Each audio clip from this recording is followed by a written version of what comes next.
भाई मुझे मरना है, मुझे जहर दे दे। बचपन में सारे काम करे हुए हैं, लड़ाई भी करी है, झगड़े भी करे, क्रिकेट के ऊपर बहुत पिटे के हैं। ऊपर एक बार खूब झगड़ा किया वहाँ, फिर बाद में वो इकट्ठे हो गए, चुपचाप आगे मार गए, इस टाइम इतना बड़ा कर देगा कंधा। तो मैंने उसे साइड में जाकर कई रैपट मारे पहले। होने वाली नहीं भैया, इस तरह के चैनल ना बहुत जरूरी हैं, क्योंकि हम अपने चैनल पे ना ये चीजें बोल नहीं सकते। दीपा जी, आप भी वर्कआउट कर रहे हैं काफी कुछ, भाई ने बताया कि 6 पैक बना रहे हो आप।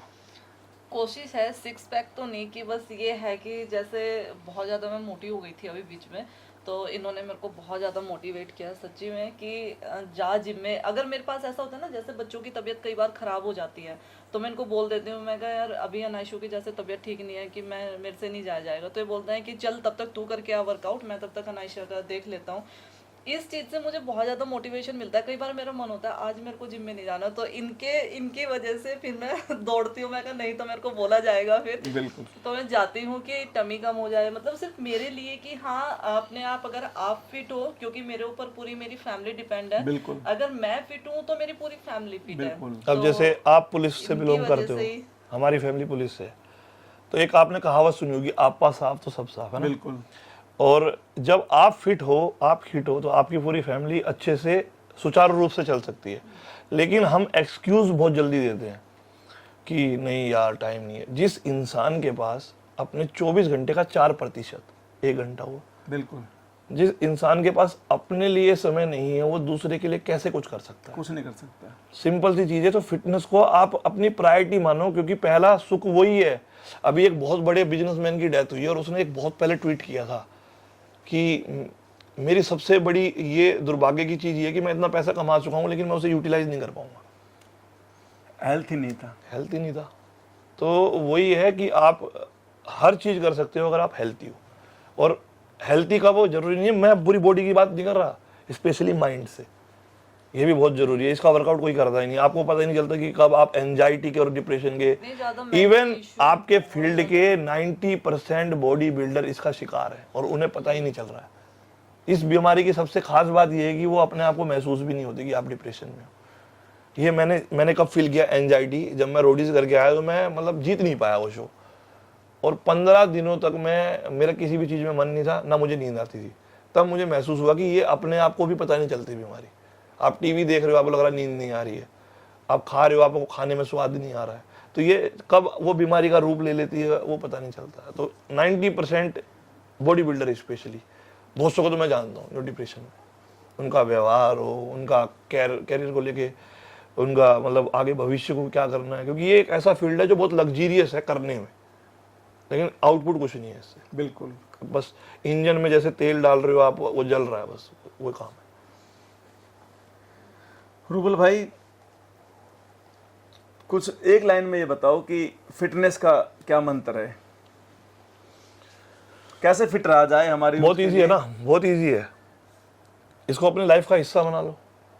अब आप इसे करोगे दूसरे को दिखाने के लिए, जिंदगी में नहीं होगी। फिटनेस जरूरी नहीं है आप जिम जाके ही कर रहे हो, आप योगा भी कर सकते हो, आप रनिंग भी कर सकते हो, आप स्विमिंग भी कर सकते हो। फिटनेस का कोई मूल मंत्र नहीं है कि स्पेशल जिम से ही होगा। किसी भी तरीके से आप फिट रह सकते हो। वो तभी होगा जब आप इसे लाइफ का हिस्सा बनाएंगे। आप जैसे सुबह उठते हो या कोई भी काम करते हो, तो एक बहुत बड़ा किस्सा, एक बहुत फेमस मैंने बुक पढ़ी थी, तो उसमें एक किस्सा था कि एक बिजनेसमैन है जो किसी कंपनी में पहले जॉब करता है और वो बहुत कंपनी सक्सेसफुल होती है, उसके बाद वो खुद की कंपनी खोलता है और वो बहुत ऊंचे मुकाम तक पहुंचता है। लेकिन एक फेस में आके उसकी कंपनी ड्रॉप होना शुरू हो जाती है। अब वो डाउनफॉल हो रहा है उसका, तो वो अपने किसी गुरु से, जो बिजनेस का गुरु होता है, उसके पास जाता है और उसे बोलता है कि मैं क्या ऐसा करूं अपनी लाइफ में कि मेरी बिजनेस ही उठ जाए, क्या स्ट्रेटेजी, सब कुछ करके देख लिया। तो वो उसे बोलता है सुबह जल्दी उठना शुरू कर दे। और कुछ और भी बताता है, मैं शॉर्टकट में बता रहा हूँ। तो बोलता है कि ये पूछने के लिए मैं आपके पास आया था, ये तो मैं आप घर पे ना कर लेता। तो बोला कि पहले अप्लाई तो करो। तो वो जब वहाँ से वो डिप्रेशन में जा रहा होता है, तो सबसे पहले वो सुबह उठना शुरू करता है और फिर धीरे धीरे फिटनेस में जाता है, व्यायाम करता है। और कब वो धीरे धीरे उसकी सारी एनर्जी उसके काम में कन्वर्ट होती है और उसकी कंपनी दोबारा सही लेवल पर जाकर खड़ी हो जाती है। उसके बाद में वो दौड़ में भी बहुत सारी अवार्ड जीतता है। तो ये बहुत फेमस आदमी, नाम मैं स्किप कर रहा हूँ। तो आपकी एनर्जी, आपका काम, जितने भी सक्सेसफुल आदमी हैं वो कम सोते हैं। इसका रीज़न यही है कि वो सारी एनर्जी पॉजिटिव अपने काम में, और कहते हैं ना जो सोएगा वो खोएगा, सोने का भी आप लोगों ने अब बॉडी बिल्डिंग से जोड़ दिया, 8 घंटे की नींद चाहिए, कोई ज़रूरत नहीं है, 6 घंटे बहुत होते हैं। 6 घंटे बहुत है सोने के लिए। फर्क हो गया ना, सोने में और डीप स्लीप में फर्क हो गया। बिल्कुल। जैसे आप कभी गहरी नींद में 2 घंटे सोओगे तो आप रिफ्रेश फील करोगे, और आप कभी 8-10 घंटे सोओगे तो आप आलसी रहोगे। तो वो डीप स्लीप का मीनिंग नहीं बताया। लोग सोचते हैं कि अच्छा मेरे कोच ने बोला है 8 घंटे सोएगा मसल रिकवर होगी, वो पड़े रहते हैं बेड पे, तो वो नहीं है। डीप स्लीप होना चाहिए, 6 घंटे ही बहुत है। क्वालिटी नींद। क्वालिटी नींद। चलो दीपा जी, हाउस वाइफ हो आप, और एक हाउस वाइफ के लिए जो पूरे इंडिया में हमारे 19 हाउस वाइफ नहीं है भैया, ये इनके पास सीए भी है, ये सारे काम करती है बिजनेस के सारे, वो हैंडल, मैं नौकरी करता हूँ इनके यहाँ पे। हाउस वाइफ नहीं है। चलो कोई बात नहीं, हाउस वाइफ नहीं है, सारा हैंडल पहले हाउस वाइफ थी, सारा हैंडल यही करती है, बल्कि मुझे परमिशन लेनी पड़ती है कि मैं ये टी शर्ट पहन सकता हूँ। दीपा जी, कोई ऐसा मैसेज आजकल के यूथ के लिए, गर्ल्स के लिए, हाउस वाइफ के लिए, कि आप कैसे फिट रह सकते हो? आज के टाइम में तो एक्चुअली देखो क्या होता है कि किसी किसी की फैमिली में ना लोग अलाउ नहीं करते हैं कि आप जिम नहीं जाओगे या आप एक्सरसाइज नहीं करोगे, लेकिन उनको अभी पता नहीं है कोरोना टाइम से कितना ज़्यादा जरूरी। बहुत सारी लेडीज़ है जो अवेयर हो गई हैं इस चीज़ को लेके, क्यों जो कि मैं देखती हूँ, मैं जिम जाती हूँ तो मोस्टली लेडीज़ आती हैं वहाँ पे। लेकिन एक चीज़ है कि मैं बताऊंगी कि अगर आप की फैमिली में, आपके घर में, मैं ये नहीं कहूँगी कि हस्बैंड ज़्यादा काम करता है, वाइफ ज़्यादा काम करती है, एक्चुअली दोनों का होता है कि एक बाहर जाता है तो एक घर संभालती है। बिल्कुल। जैसे कि आप घर संभालते हो, पूरी फैमिली आपके ऊपर डिपेंड होती है। क्या करते हो आप कि खाते रहोगे, दूसरों के लिए बनाते रहोगे, अपनी फैमिली में बच्चों को देखते रहोगे, लेकिन अपना स्किप कर जाते हो। कई बार मेरे साथ भी हो जाता है, जैसे बच्चों के लिए, लेकिन अब मैं बहुत ज़्यादा ध्यान रखती हूँ, अगर मैं फिट हूँ तो ही मेरी फैमिली फिट है। अगर आप खुद ही सोच के देखो, अगर आपकी तबीयत खराब हो जाती है तो आप किसके ऊपर डिपेंड रहोगे? कौन करेगा? कोई भी नहीं होता है। आप सिर्फ खुद, आप भागते हो कि मेडिसिन ले लूं, फटाक से आराम हो जाए, मेरे बच्चे हैं, मेरा हस्बैंड है, कोई भी नहीं होता है देखने वाला। तो आपको ये चीज़ ध्यान रखनी है कि आप एक्सरसाइज करो, जैसे कि अभी रूबल ने बताया, चाहे आप घर पे करो, कोई किसी भी वे में एक्सरसाइज आप कर सकते हो। तो फिट रहना बहुत ज़्यादा ज़रूरी है, क्योंकि आप फिट हो तो ही आपकी फैमिली फिट है। दोस्तों, दीपा जी ने बताया हाउस वाइफ के लिए, गर्ल्स के लिए, कि अपने आप को फिट रख पाएंगे तभी फैमिली को सपोर्ट कर पाएंगे। खुद का फिट रहना बहुत ज़रूरी है, उसके लिए डाइट और जिम वगैरह अपने कोई ना कोई एक्सरसाइज करते रहें।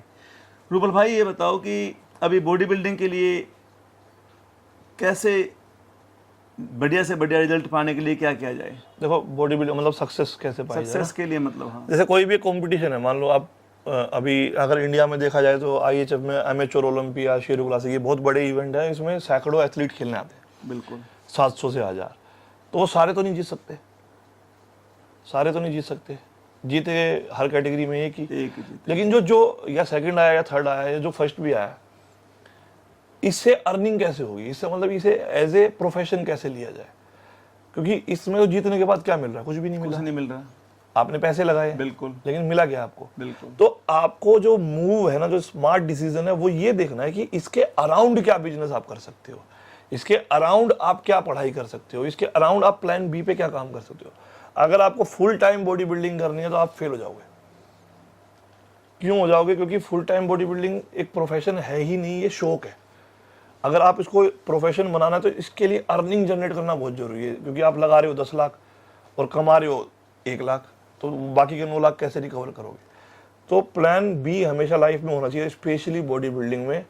तो चाहे वो आप कोई काम से करो, बिजनेस से करो, जॉब से करो, या फिर आजकल सब प्लेटफॉर्म सबके लिए फ्री है। बिल्कुल। ऐसा कोई कह ही नहीं सकता कि यार मेरा टाइम था, मैं 2000 में करता था बॉडी बिल्डिंग, काश मैं आज कर रहा होता। तो वो वाला सीन अब नहीं आएगा कि आगे जाके कहीं। आज सबके पास सब कुछ है। लाखों लोग बुरा बोलते हैं टिकटॉकर को, छपरी है ये, क्यों बोलते हैं? उन्होंने अपने फील्ड में अपने हिसाब से अपनी तरक्की पाई है, पैसे कमा रहे हैं, सब करा रहे हैं, और घर पैसे से ही चलता है। बिल्कुल। मेडल से तो चलने जा रहे हैं, वो टंग रहे 2 मेडल, उनसे तो नहीं घर चल रहा। तो हकीकत यही है कि हर फील्ड का आपके पास भी उतना ही मौका है। मैं दूसरे को क्रिटिसाइज करने के बकायदा ये भी तो देख सकता हूँ, यार इसने अपने फील्ड में ये किया है, मैं अपने फील्ड में क्या कर सकता हूँ। बिल्कुल। हर इंसान में अच्छाई और बुराई दोनों है, वो आपके ऊपर है, आपको क्या लेना है, आपको क्या नहीं लेना। अब जैसे सोशल मीडिया की बात हो रही है तो इस पे हर चीज अवेलेबल है, अच्छी भी बुरी भी। अब वो मेरे ऊपर है ना, मैं क्या सर्च कर रहा हूँ, क्या मैं ग्रैब कर रहा हूँ उससे, बिल्कुल। क्या वो मेरे ऊपर है। सब फ्री है इस पे। तो वही चीज़ है कि भैया आपको अगर अपना प्रोफेशन चुनना है, किसी को खराब मत कहो, सब प्लेटफॉर्म आप सबके लिए है। अरे वो तो यूट्यूब पे वीडियो बनावे किया हुआ है, उसे आप बना लो, आपके लिए भी तो वो प्लेटफॉर्म सेम है। बिल्कुल सब कर सकते हैं, सब एक प्लान बी सिक्योर करके चलो, क्योंकि आफ्टर बॉडी बिल्डिंग ये तो जवानी का है भैया। जब तक आपकी जेब में पैसा है, जब तक आपकी बॉडी रिस्पॉन्स कर रही है, तब तक ही ये है। मान लो खुदा ना खास्ता कोई एक्सीडेंट हो जाए, इंजरी हो जाए, इसे अपना प्रोफेशन पैशन के तौर पे ले और साइड बाय साइड कुछ मेहनत से काम जनरेट जरूर कर। रूबल भाई, अब आने वाला टाइम है जो आपकी एज का, उसमें आप अभी तक आपने काफ़ी कुछ हासिल कर लिया, अभी आप पे क्या ड्रीम है, क्या गोल है, आप क्या करना चाहते हैं लाइफ में? देखो लाइफ है ना, आपको हर मौके खुद पे खुद देती है।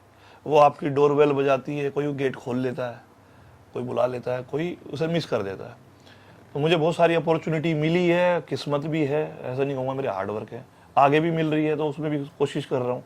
दूसरी काम धंधे करने की कोशिश कर रहा हूँ, पॉजिटिव वे में यूथ की हेल्प करके कुछ अच्छा कर सकूँ। और ऐसे ही मतलब मेन फोकस ये है कि मेरे बच्चे कमाई होती है संतान की, जैसे आप अपने माँ बाप की, आपके बच्चे आपकी, तो ऐसे मैं चाहता हूँ मेरे बच्चे अच्छी परवरिश लें, अच्छे इंसान बने और मैं जल्दी जल्दी रिटायर हो जाऊँ और उसके बाद मैं पूरी दुनिया घूमूँ और पूरी दुनिया की संस्कृति देखूँ। ये मेरा फ्यूचर प्लान है कि मैं पूरी दुनिया की संस्कृति देखूँ और अपनी वाइफ के साथ, मतलब हम बच्चे, वो कहावत मेरे पिताजी ने बहुत पहले मुझे कही थी और मैं 8th क्लास या 9th क्लास से उसे फॉलो करता रहा हूँ। पूत कपूत तो क्यों धन संचय, पूत सपूत तो क्यों धन संचय। मीनिंग आपको पता होगा, आप देसी हो, अगर आपके संतान खराब है तो उनके लिए कोई पैसा बचाने का भी कोई फायदा नहीं। कितना भी धन जोड़ लो सब खत्म कर देगी वो, और अच्छी है तो वैसे खुद ही कमा लेगी, जोड़ने की जरूरत नहीं है। तो वही है कि फ्यूचर प्लान आप कितने भी बना लो, लाइफ की मूवमेंट अपने आप होती है और वो चेंज होते हैं। हाँ, पर मेरा गोल ये है कि 45 प्लस मैं पूरा वर्ल्ड अभी भी घूमता हूँ, अभी भी घूमूंगा, लेकिन सिक्योर से कि बच्चे बड़े हो गए हैं, अच्छे अपने पैरों पे हैं, और मेरा यही फ्यूचर प्लान, कोई ज़्यादा बड़े शौक नहीं। बहुत बढ़िया। आपका दीपा जी? सेम ही दोनों का गोल है, इनके साथ साथ एक ही गाड़ी में सवार होकर जाना है दोनों ने। नमस्कार सर। दोस्तों, रूबल भाई के फादर हैं, पुलिस से रिटायरमेंट हुए अभी पिछले सितंबर में, पिछले साल में। तो इनसे ही पूछ लेते हैं कि एक ऐसा बेटे को जन्म दिया है इन्होंने जिन्होंने पूरी वर्ल्ड में इतना कुछ नहीं किया। नहीं भाई देखो, नाम तो फैलाया है। नहीं जी, आप प्राउड फील करते हो? प्राउड तो है खैर ऐसे बच्चे पे, क्यों शुरू से ही ये होनहार था, प्रतिभाशाली था। और ऐसा होगा 10-12 साल का जब इसको ये लगन लग गई थी वर्जिश की, एक्सरसाइज की, कुश्ती लड़ने की, रस्सा वस्सा चढ़ने की, तो हमने इसको उसी तरफ जाने दिया। हमने पढ़ाई का कभी दबाव डाला ही नहीं, तो मेहनत की। अब सभी नहीं जानते, लेकिन जो हम जानते हैं ना, जैसा ये सर्वाइव करता है हर चीज़ को, खाने का भी हमें महीनों हो जाता है, इसको खाइए, रोटी खाइए, इसकी डाइट ही अलग है।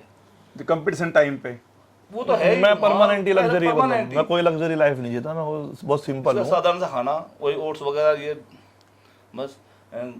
जैसे त्योहार आ रहे हैं अभी, घर में कई बार हलवा बन चुका, ये छोले छाले भटूरे सब कभी कभार कहते खा लेता, नहीं तो कभी मन तो सबका करता है खाने में। हेल्थी लाइफ की तरफ भी ज़्यादा ध्यान है, हेल्थी डाइट की तरफ भी ज़्यादा ध्यान है। बिल्कुल बिल्कुल। आप मुझे एक ऐसा इंसिडेंट बताओ बचपन का जिसमें आपको लगा हो कि बहुत ज़्यादा बदमाशी टाइप का कोई इवेंट्स किया हो इन्होंने, कि भाई आपका मन किया हो कि तो ये पहले वाले अब तो बच्चे कम करते हैं शैतानी की, उनको टाइम नहीं। अब तो पढ़ाई फोन में का हाँ, बहुत ज़्यादा प्रेशर हो बहुत गया। ज़्यादा है।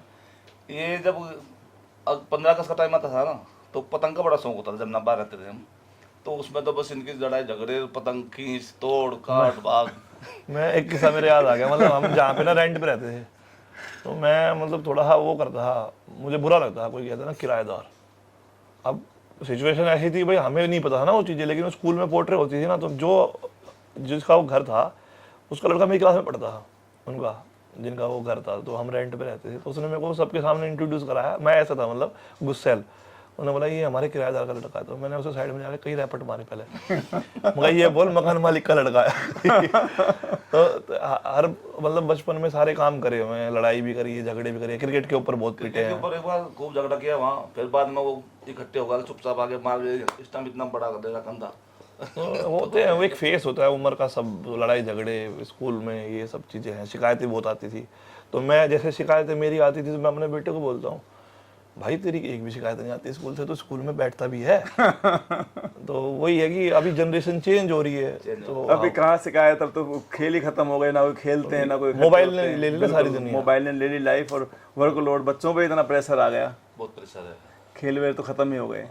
तो बाकी ये है, जैसे अभी भी देख लो 61 साल से ऊपर हो गए हैं, तो ये अपने शरीर का भी इतना ख्याल नहीं होता, इतना पहले रखते थे। डिस्क की प्रॉब्लम है, तो ये हमें मतलब जेनेटिक्स घर से ही मिले हुए हैं। मेरे दादाजी हो गए, चाचा जी दिल्ली पुलिस से शहीद है मेरे चाचा, अच्छा अच्छा। पहले सगे चाचा रियल, मतलब हमारी पूरी फैमिली फौज पुलिस की है, और दूर दूर तक हमारा जड़े है ना सारी इसमें ही है। तो वही है कि कुछ और पता नहीं था, तो एग्ज़ाम भी दिए। मैं तो CSF में भी हो गया था, 132 रैंक थी मेरी ऑल इंडिया, तो मुझे CSF मिली थी उस टाइम पे। असिस्टेंट कमांडेंट का भी मैंने क्लियर किया हुआ है। पर ये था कि दिल्ली की दिल्ली में मिल जाए और मैं कुछ अपना भी कर लूँ साथ में। तब इन्होंने मेरे को दिल्ली में ज्वाइन करवा दिया, तो मैं दिल्ली पुलिस में हो गया। फिर थोड़ा हाँ वो होता ना कि एक फेस आता है, उसमें थोड़े से पैसे मिलने लगते हैं, और उस टाइम पे ज़रूरतें कम थी, तो वो पैसे भी बहुत ज़्यादा लगते थे कि खाने पीने का ही शौक था बस। खाने पीने में खर्च कितने होते थे, 4-5 हज़ार सैलरी, मेरे ख्याल से 11-12 हज़ार रुपये में हुई थी भर्ती। तो वो सिक्योर लाइफ पकड़ ली थी, 2 साल पढ़ाई वढ़ाई छोड़ दी। मैं पहले कॉम्पिटिटिव एग्ज़ाम की तैयारी भी कर रहा था बहुत सारे, सब इंस्पेक्टर का पेपर हुआ था उस टाइम पे, पेपर थोड़ा हाँ वो आगे पीछे हो गया, पता ही उस टाइम पे होते थे। तो वही है, फिर छोड़ दी पढ़ाई, फिर नॉर्मल करते रहे। फिर बाद में समझ में आया भाई ज़िंदगी में और भी मकसद होते हैं करने के, ये कुछ नहीं है, अभी 25 साल ही तो उम्र हुई है। बिल्कुल। तो ऐसी। तो सर आप ये बताइए कि अभी जो फेज चल रहा है रूबल भाई की लाइफ का, और जैसे पूरी लगभग इंडिया ही जानती है इनको, तो आपको कैसा फील हो रहा है कि भाई इन्होंने ना वो फिल्म सीरियस ले ली थी, एक फिल्म आई थी लक्ष्य, उसमें ऋतिक रोशन का डायलॉग है, मैं घास काटने वाला बनूंगा, लेकिन अच्छा घास काटने वाला बनूंगा। तो मैं सिपाही बना।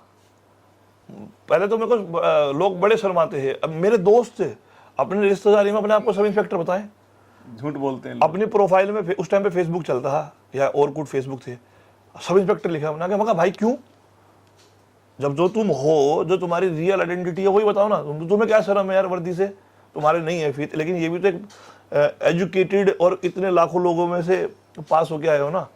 तो वो था, मेरे को कभी भी बुरा नहीं लगता भाई। मैं आज भी बोलता हूँ क्या है तेरी, तू क्या पहचाना, सिपाही ठुल्ला, प्राउड से सिपाही है भाई, तू बन के दिखा ले। पीछे की वैकेंसी का पता चला हो किसी को, आपको तो पता ही होगा, 27 लाख फॉर्म सबमिट हुए थे बिल्कुल, और सिर्फ 4500 या 5000 वैकेंसी थी, और अच्छे सिविल सर्विस क्रैक की है, सिपाही का एग्जाम नहीं हुआ। वो नहीं हुआ, बिल्कुल ऐसा बहुत उदाहरण है। हाँ, कांस्टेबल का एग्जाम काफी टफ है दिल्ली पुलिस का।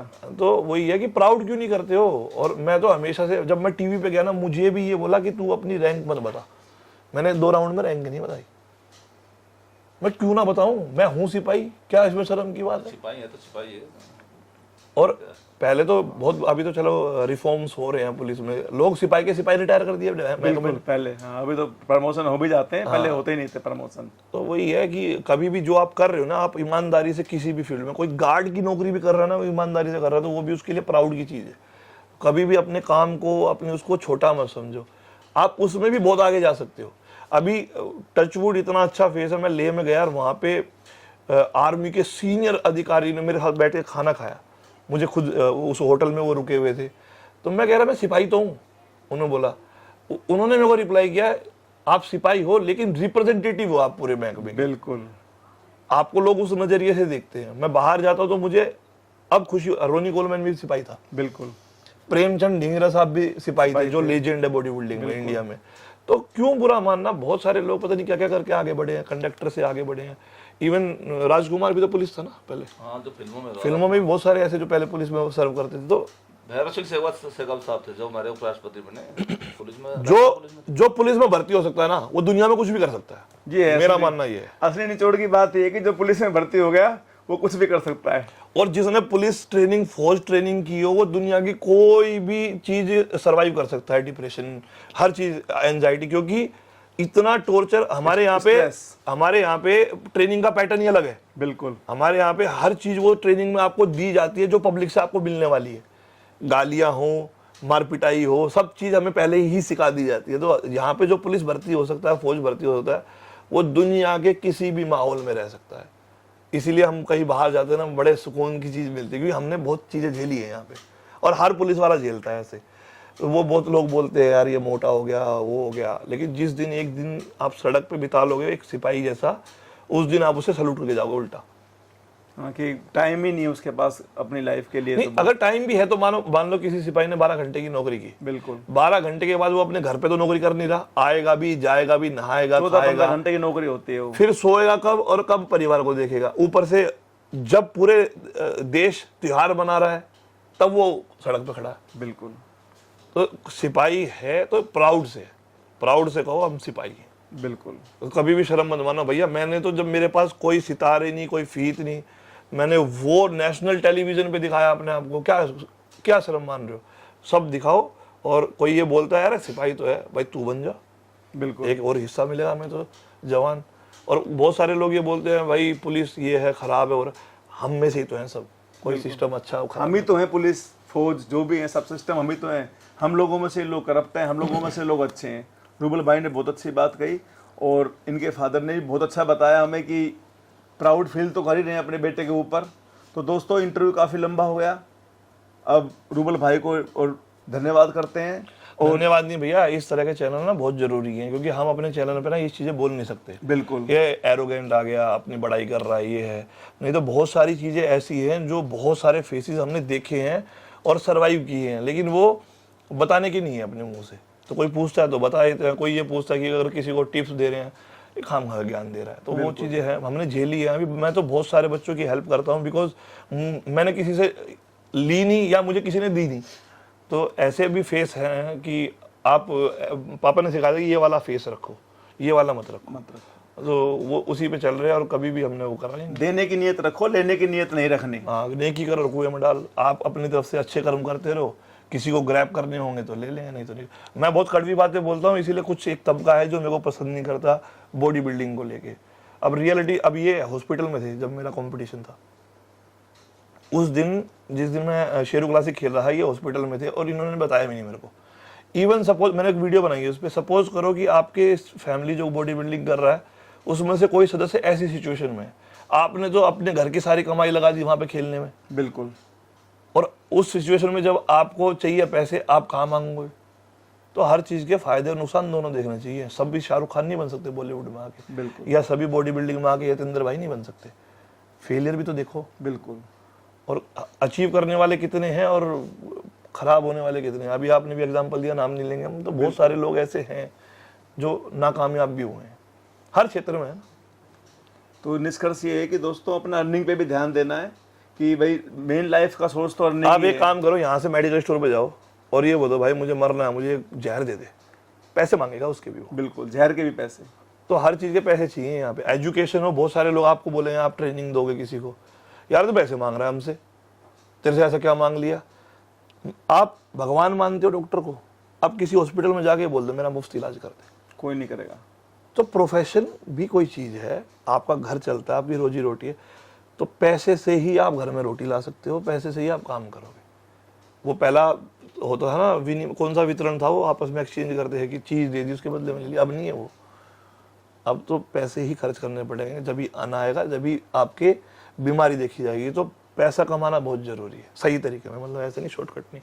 बिल्कुल। दारू नहीं बेचनी बैन जगह पे, मेहनत से कमाना है, मेहनत से कमाना, अच्छी तरीके से हाँ, पैसा। Tax payer. Tax payer. दोस्तों काफ़ी लंबा इंटरव्यू हो गया। अगर आपको इंटरव्यू पसंद आए और रूबल भाई ने दो चीज़ें बताई हैं, बिल्कुल ऐसी बातें बताई हैं यूथ के लिए और समाज के लिए जो बहुत ज़रूरी है जानना। हमारे चैनल को शेयर करें, लाइक करें और सब्सक्राइब करें। और फिर मिलते हैं रूबल भाई से एक दिन कि रूबल भाई का वर्कआउट दिखाएंगे आपको, कैसे रूबल भाई वर्कआउट करते हैं। और काफ़ी टाइम हो गया और बहुत बहुत धन्यवाद रूबल भाई। अरे नहीं, शुक्रिया आपका आने के लिए। आपका भी बहुत बहुत धन्यवाद।